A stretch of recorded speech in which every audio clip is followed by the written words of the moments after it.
Welcome to my channel. This is an indication of some of the things that I cover on a regular basis in my videos. If you haven't already subscribed, please feel free to do so, and don't forget to click the little bell so that you'll get notified of future videos. Please feel free to share my videos on your social media, and I hope you enjoy the video which follows. Well, hello everybody. It's Saturday, it's almost in October. It's Saturday, August 24th. And I'm starting to put together some clips for my next garden update video, which will probably come out a week from today, the 31st, I think, the last day of August. This is a Lisboa cucumber. I'm picking some cucumbers this morning, as many as I can find. I want to make some more lacto-fermented. I won't use the Lisboa in them, they've gotten a bit too large. I'm going to show you each of the different varieties. Lisboa is very spiny, almost thistly, those things, but you can rub that off quite easily. And it's meant to be a slicer. I don't know. I guess you could let it grow bigger than that, but I don't like to get them large and tough, although I've never had Lisboa before. Maybe it doesn't get large and tough. Interested to try that just sliced. This is the top of the vine that I just cut that cucumber from.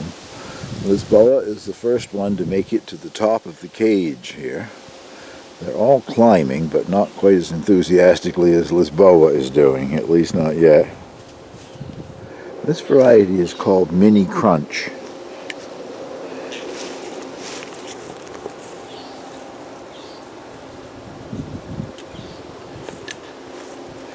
And you can let them grow much larger than that, and they're very good. Let me get this thing in focus. Maybe I'm not, there it goes. I guess that's more in focus. That's the size that I like for the cornichon, the sour pickles that I made. And by the way, I don't think I've shown anything since I made them. They are staying nice and crispy even with the blossom end on, and they are super sour. I've got to make a few more jars before winter. And this one is the European gherkin. It's a bit fatter than the Mini Crunch. And where the Mini Crunch was smooth, this one is a bit on the spiny side.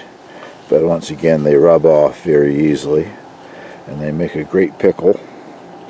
I'm going to try to make another quart-size bottle of the lacto-fermented pickles today. So I'll show you what I get once I finish harvesting cucumbers here.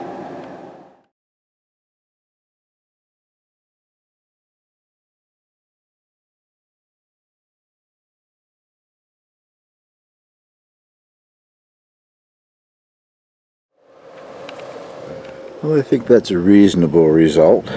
All the ones down here are the gherkins. These are the Mini Crunch, and there's two Lisboa up at that end. I think I will probably do 2 jars. I'll make 1 jar out of the small ones, and then I'll take some of the larger ones and cut them into spears and see how that works. I wanted to show you 2 or 3 things that are happening in my plot here at the community garden. This is Wenzel, the beefsteak type tomato, a pink version of Brandywine. About 3, maybe 4 days ago, I picked the first one in my hoop house. And this one, they were all seeds planted at the same time early this spring under lights in the house. This one is outside in the garden, so it is definitely a good variety for northern short seasons. Get a hand in there to show you the size. Also a lovely size. And I can vouch for the fact that it is also delicious. The one that I picked out of the greenhouse, the hoop house, whatever, was very, very good. This one, I guess, will probably go to the kitchen here at the nursing home. I'll let it go for another day or 2 yet, I think. These are my turnips, rutabaga, Swedes, whatever you wish to call them. They are rutabaga seeds when you buy them here, but here locally we call them turnips. Doing much better than the ones back in the garden at home. Now, these were in the ground. They were started at the same time in trees, but these were transplanted into the ground oh, maybe 10 days to 2 weeks before the ones were back at the house. But I move a few leaves here. You can see that they are starting to form a good-sized turnip. And that is my sunflower in the midst of my little plot. I'm not sure if it's a giant Russian or a giant American, and it doesn't begin to compare to Southpaw Davies, not yet, but I have hopes of the thing blooming before we get frost. It has certainly taken off. Oh, the bed itself is raised probably a foot off the ground, so that's somewhere between 5 and 6 feet tall, I would say. I brought a lot of sunflower seedlings up here. I had a lot more than I ever needed. I think this is the variety that's called Firecracker. If it's seed that came from me, or seedling that came from me, I think it did. Beautiful. It's only about a meter tall, perhaps. A lovely big blossom, bright yellow. Well, it's a day later. Yesterday I did put up 2 jars of the lacto-fermented pickles. I'll put a link below this video. I won't be describing the process in any great detail here because I recently did a video, so I'll put that link down below for anybody who didn't see it. The only thing that I did a bit different this time is, if you can see that lying there, I added a fresh bay leaf. I have a bay laurel growing in my living room as a house plant. I added a fresh bay leaf to each one and a few peppercorns, a large clove of garlic sliced, and then the brine, the pickle that it ferments in. Looks like it might be low there, but what you're seeing there is the glass weight that you put on top of them to make sure that they stay below the liquid. If they get above the liquid, they will start to spoil. So both of these jars have a round, almost like a small hockey puck made of clear glass that holds the pickles down. And when I made the cornichon, the sour pickles in the French style, I said that I would do a taste test online when they were ready. Well, they've been more than ready. I've almost eaten one of the quart jars. I really like them. You're not going to be able to taste them when I bite into it, but I want you to hear the crunch.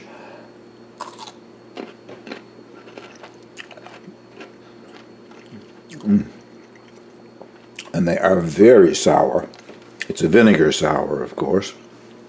These will also be sour, but not with vinegar, from the lacto-fermentation.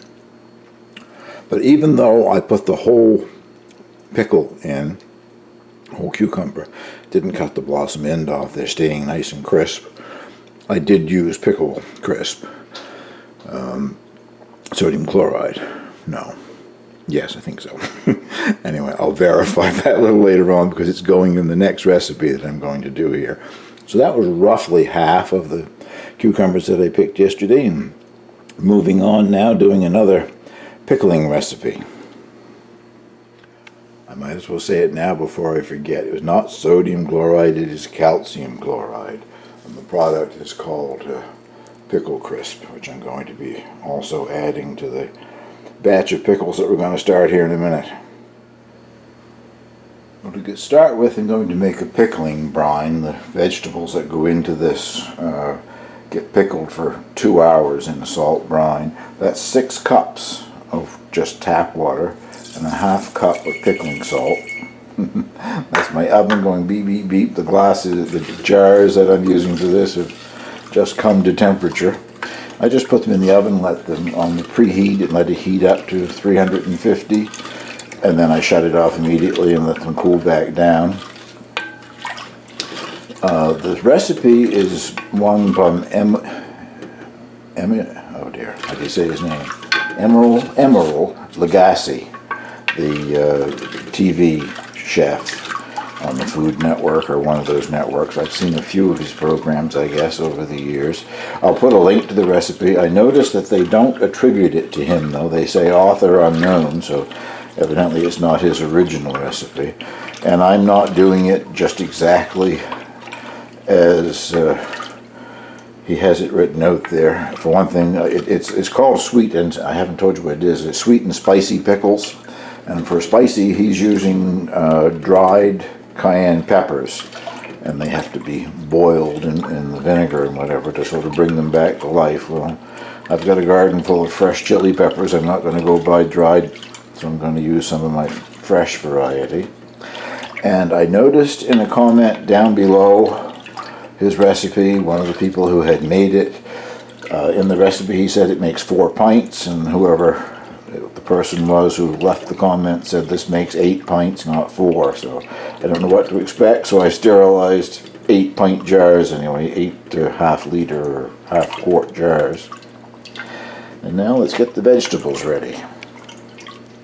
The recipe calls for 3 pounds of cucumbers. I've got about 3 pounds and a half. But by the time I will probably discard the very first slice, and I probably won't put the last slice in either, or close to the last slice, I figure I'll be closer to 3 pounds. I'm going to use my mandolin. I probably should have a first aid kit standing by. I rarely ever use this thing without cutting myself. So it does make quick work, especially when you're cutting something as soft like a cucumber is. So I'll show you the ones that I just cut there. And it's 1/4 inch. It says 1/4 inch slices, so I measured and mine are 1/4 inch. And now I'm just going to put them in the pickling brine here, the salt and water. And I'll bring you back. Hopefully I don't need a transfusion, but I'll bring you back when I finish and show you the finished product here. Well, this is the last cucumber and I still have all my fingers. Bonus. This mandolin of mine is many years old. I'm not sure how many years, but I've had it an awful long time. And it was a lot of money. This is one that was made in France and it's all stainless steel. If you don't have a mandolin and you would like to be able to produce something with all uniform pieces, slices, whatever, there are now much less expensive ones and not as elaborate as this, but I've seen many television celebrity chefs using them and they seem to work just as well as this does. I couldn't tell you what I paid for this now, but I remember when I bought it thinking, wow, that's a lot of money. Seemed like a lot of money way back then anyway. But it works very well. And that is the cucumbers done. They are in there in the brine. Now I'm going to slice, well, the onions go in the brine too. I'm going to do the onions next. And then after that I'll be doing my chili peppers and putting those in the brine. As I said before, Emerald Lagasse cooked his in the pickling liquid, the vinegar and whatever. I presume to soften them and to release the heat. But since I'm using fresh ones, I'm not going to cook them. I'm going to brine them in this salt water solution. The recipe calls for 2 cups of sliced onions. I'm using 3 of my Spanish onions out of the garden. Nowhere as near the size of a Spanish onion that you would buy in a store. And once again, I'm using this mandolin, but only till it gets down to the point where I think it would be dangerous, and then I'll finish it with a knife. And I'm doing it sideways. I don't want onion rings. I want pieces of onion. So I'll bring you back and show you that when I'm finished. Well, that's the onion that I got. I'll just add that to the brining cucumbers. And move on to chili peppers here. Well, the chili that I'm using is called Time Bomb, and they're still green, not ripe, so I suppose they would be even hotter if they got ripe. All I've done is I have cut the stem end off of these, and I'm going to try to slice them into rings. I'm going to use as many of the seeds as come through as well, which is where a lot of the heat is. Time Bomb on the Scoville chili scale is anywhere from 2,500 to 5,000. And they say that is the same as jalapeno peppers, and I don't consider jalapeno peppers to be very hot. So by the time they are pickled and whatever, they also lose some of their heat. So we will throw them away. Let's see if I can get them sliced here. Using, as you can see, food service gloves. You don't want to get a lot of chili on your fingers, even if they aren't that hot. get them near your eyes and you've got problems. So I'll bring you back when they're all sliced. And I guess I didn't say, but I probably could count there. I used 4 of these chilies. Emeril Lagasse in his recipe used 12 dried cayennes, and well, that would certainly give you heat. I don't want these things to be painful. I just want a little heat involved. There's everything down in the brine. Mix it all together here. And this gets set aside to brine for 2 hours.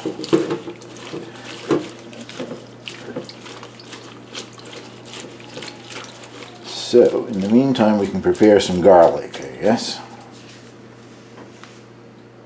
Mr. Lagasse uses 10 tablespoons of minced garlic. Well, I'm not going to measure it like that. I've got 10 garlic cloves, my own garlic here that was harvested not too terribly long ago, 2-3 weeks ago, I guess. I will mince 10 cloves of garlic once I get them all peeled here. Won't be quite 10 tablespoons, I don't think, but that sounded like a lot of garlic to me. So. This isn't really completely cured yet, dried. It's still up overhead in the loft in the cabin drying, but it will do. Nice fresh this year's garlic. I'll bring you back when I have that all peeled and minced. There's the garlic just roughly chopped. Now it's just a matter of waiting for the cucumbers and the peppers and the onions to finish their brining. While the cucumbers are brining, I'm going to put together the pickling liquid. This is 3 cups of white vinegar and a 1.5 cups of cider vinegar.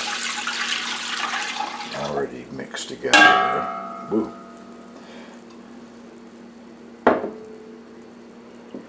3.5 cups of white sugar.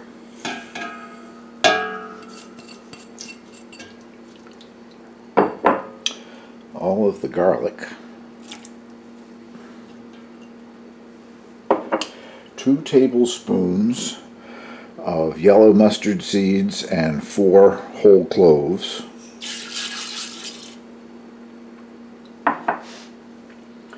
And a 1/2 teaspoon of turmeric.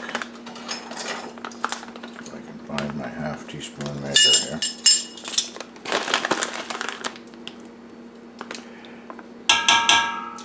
Now that will eventually get brought to the boil, but I just wanted to have it ready for when the cucumbers are ready to come out of the brine. Well, the cucumber, onions, and peppers mixture has been brining for 2 hours. Now I'm going to transfer it to a colander.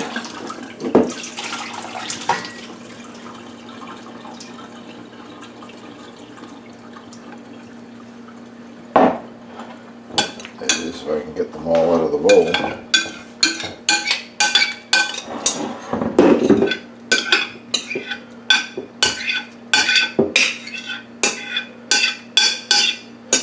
I've got the vinegar and spice mixture on the stove.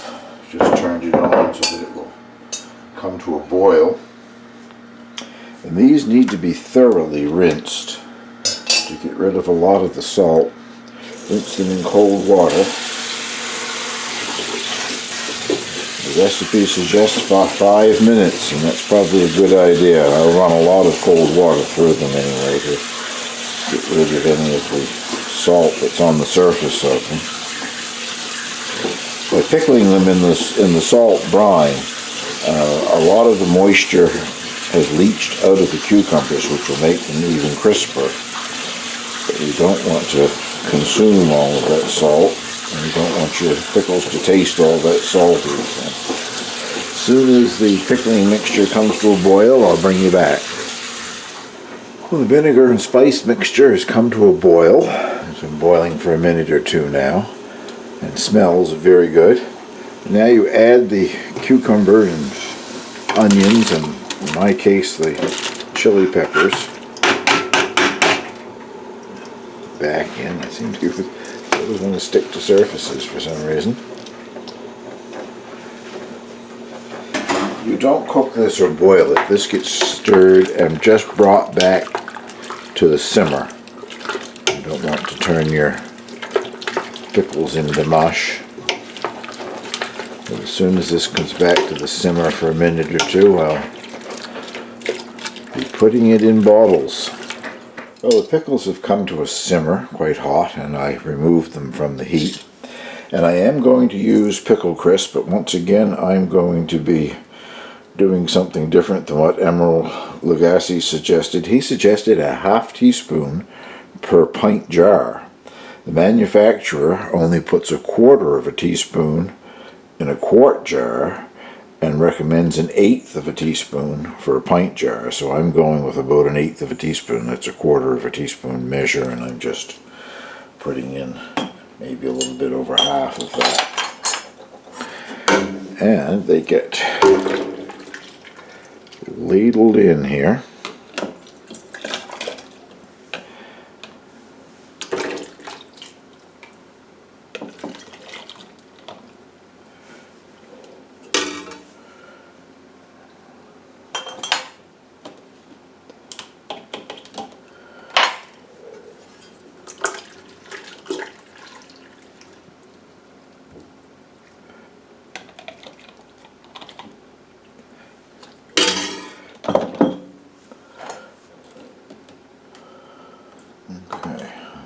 Probably enough for that jar, but I want to put a little more liquid in. The liquid should come within a ½ inch of the top of the jar. So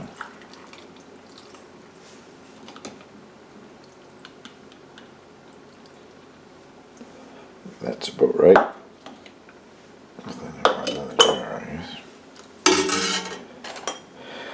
And I have heated the lids, which also sterilizes them. Did them in boiling water. And this just gets put on finger tight because it is going to go in a hot water bath. But I'll bring you back in a few minutes and show you how many jars I get.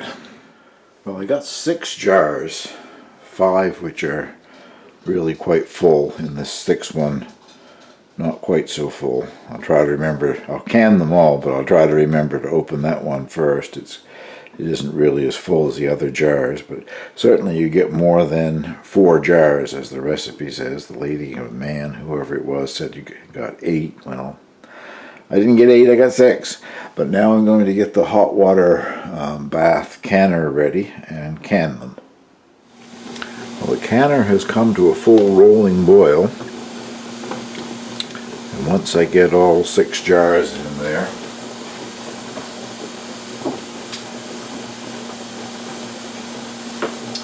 it will probably come off the boil.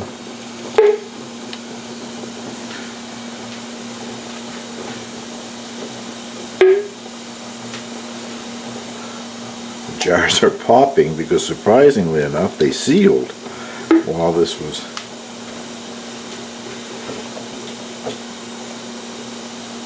coming up to the boil.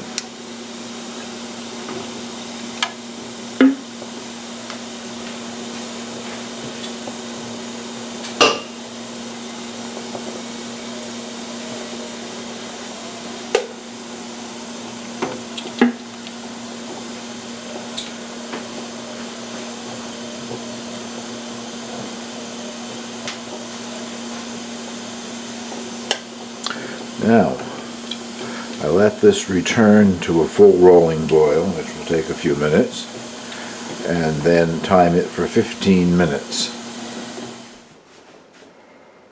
Well, they've had their 15 minutes at a full rolling boil, and now they're out to cool. They should all reseal again. You'll hear them click when they seal. And once they are completely cooled, I can move them to my basement shelving where I keep all of my preserves, and unfortunately it'll be 2 weeks before I can taste them. They need to really have a chance to mature. This is the one here that has the least amount in it, so that's the one that I plan to open first. Well, let's have a look at a few more things around the garden and then close this out. Well, I'm going to finish this video off with a few things here in the garden. I'm doing a bit of harvesting because I'm going to try my hand at making some fermented salsa. That'll be a short video which will probably be out before this one. This is my King of the North, one of my King of the North pepper plants. I have never been able to grow a bell pepper the size of these. I'm very pleased with them. Definitely a plant for a northern garden, short season. Taking the one in behind here to give you a look at it. I've never grown anything that size before in a bell pepper. I have good luck growing chilies, but bell peppers are always tiny little sour things. These are looking beautiful. That will be going in my salsa. This variety is called Tribes Tobique, gathered along the Tobique River here in New Brunswick by a man whose name was Tribe. They're just starting to ripen. They're not ready to pick, but they're a decent sized little slicer. I think I did do some pruning on that cluster. Yeah, you can see where I cut off some of them and removed the leaf above, so perhaps they're a bit larger than the rest will be. I'll show you the green clump just above it here. I just counted, and this cluster that I didn't prune at all has 10 green tomatoes on it, and still has a blossom or two developing down below, but hand in there, they're very small. They're like a large cherry tomato, I guess, as compared to the ones that I pruned. Now, this is a Wenzel growing on my second Wenzel plant in here, I guess. The one that I've already harvested doesn't have anything starting to ripen again, but you may not be able to tell, but that's sort of got a blush of yellow to it. It is starting to ripen, and I think so far it probably wins the prize for the largest one I've grown. They are delicious. The one that I showed from the community garden, I picked that last evening and gave it to the kitchen at the nursing home. And this is my Aztec Rainbow chili plant in here in the hoop house, and it's got a number of chilies on it. They don't think they ever get huge, but they're supposed to be extremely hot. At this stage they're sort of a purple shade, and I think they probably are red when they ripen. The one up at the community garden is doing quite well too. This is my Time Bomb chili plant. I only have one of them, and boy is it ever prolific. Those are the chilies that I used in making the sweet and spicy pickles earlier in this video. I'm not getting any ripened because I keep picking them when they're green, but this thing has still got blossoms on it and is loaded. It fell over. It had so much weight on it. I had to put a bamboo stake in and fasten it to the bamboo stake. I'll be taking a couple of these to go in my salsa. This tomato is called Bernardo's Paste, aroma, Italian sauce type tomato. And it's the size that interests me. Get a hand in there. That thing for a paste tomato is huge. And it's just starting to get a little blush of red on it. So, a week, 10 days or so, it'll be ready to pick. This is a lower Salmon River squash. I'm starting to get a few more. This is the bed just outside of the hoop house. I'm starting to get a few more in the other raised bed, but seem to be growing proportionate to the size of the plant. The plant is small and it's not growing a huge squash, but that's okay as long as it continues to grow and finishes maturing and ripening, so I can have something to try this fall. Next year when I plant my squash, I've got to start fertilizing them much earlier than I did this year. There's not enough nutrients yet in the decomposing straw here to feed the plants. I discovered the hard way. Probably deadly poisonous, but this is growing in the straw next to those squash, the Salmon River squash that I just showed you. I just noticed it coming up this morning. How's that for a mushroom? Been eaten on by something already, but I have never dared eat wild mushrooms because I know the first one I would pick would be the most deadly one in the forest. This is one of my two cucuzeli, Italian summer squash, zucchini type squash. This one seems to have had a lot of the leaves bent over and broken. I suspect Mr. Raccoon's been out doing his dirty work. What I'm trying to do here is to cut one off that got away from me. There we go. Much larger than I would like, but last year I made a relish. I guess it was a yellow summer squash that I was growing last year. Made a sort of a spicy and sweet relish, had chilies in it. I'm on, I think, my last jar of it now. It is delicious, so if I can keep this stored in the refrigerator till I get another one approximately this size, I'll be making more relish with it. We just missed Angel. She walked across the back of that bed and is sitting beside me now. This is my patch of rutabaga, turnips, whatever, here at my home garden. Lots of holes in the leaves. The cabbage loper, I guess, has been doing its work, and they're just barely starting to grow a turnip. So I don't know. Depends on what September is like, I guess, for weather, whether I get anything out of this one or not. They're doing so much better up at the nursing home, and they were transplanted in there, oh, I don't know, a week to 10 days earlier than these ones were. The potatoes have finally gone over. They're turning yellow and dying back, so they can be harvested as I need them, I guess. I've sort of falling back on my potato reveals. I did one reveal with my niece when she was here a week or so ago. Since then I've done two more containers, a smaller one and then another one of the large ones like we did together. And the yield was roughly the same as what I got with the other ones, but I was in a rush when I did them and didn't do any filming. But we'll do at least one more reveal here sometime the next time I need potatoes. I guess what I want to show you are both in that camera shot. Seeds that you sent me, Dave, Southpaw Davy, and I'm quite certain that the 4 plants that I put in this little bed were all spaghetti squash. The first one was very dark green, and now it is starting to turn pumpkin orange. And the other one is what I usually think of as a spaghetti squash. It's a very light shade of green and will probably be sort of a tan shade when it's fully ripe. Obviously this got cross-pollinated with something along the line. I wonder if you're growing any orange ones yourself this summer. I'll be very interested to see what that's like once it's ripe and I cut it open, whether it's inside is like a spaghetti squash or not. Well, to close this off is look at the peas that I planted a couple of weeks ago.